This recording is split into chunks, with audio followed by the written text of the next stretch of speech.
வெற்றிவேல் முருகனுக்கு அரோகரா. ஹலோ சண்டங்களே, இன்னைக்கு செவ்வாய்க்கிழமை பூஜை சிறப்பா முடிஞ்சிச்சு.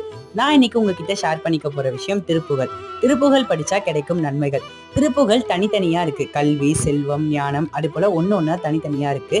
ஒவ்வொரு ஸ்தலத்துக்கும் ஒவ்வொரு திருப்புகழ் இருக்கு. திருச்செந்தூர், பழமுதிர்ச்சோலை, அது போல 6 படைக்கும் தனித்தனி திருப்புகழ் இருக்கு. சிறுவாபுரி முருகன் கோவிலுக்கு கூட தனியா ஒரு திருப்புகழ் இருக்கு. நீங்க இந்த திருப்புகழ் எல்லாம் பாராயணம் பண்ணா நிச்சயம் முருகன் உங்களுக்கு கேட்டதை கொடுப்பார். திருப்புகழ் முருகனுக்கு அவ்வளோ பிடிக்கும். அதனாலதான் அருணகிரிநாதர் திருப்புகழ் பாடி முருகன் கிட்ட நிறைய ஞானத்தை பெற்றிருக்கார்.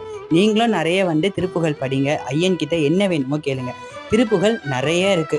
நீங்க உட்காந்து கொஞ்சம் கொஞ்சமா உங்க பூஜை ரூம்ல படிச்சீங்கன்னா அவ்வளோ ஒரு நல்லது. இது போல நிறைய விஷயங்கள் நான் உங்ககிட்ட சொல்லணும்னா மறக்காம நம்ம சேனலை சப்ஸ்கிரைப் பண்ணிக்கோங்க. இந்த வீடியோ பிடிச்சிருந்தா லைக் பண்ணிக்கோங்க, ஷேர் பண்ணிக்கோங்க. ஐயனை யாருக்கெல்லாம் பிடிக்குமோ ஓ முருகான்னு கமெண்ட் பண்ணிக்கோங்க. பாய்.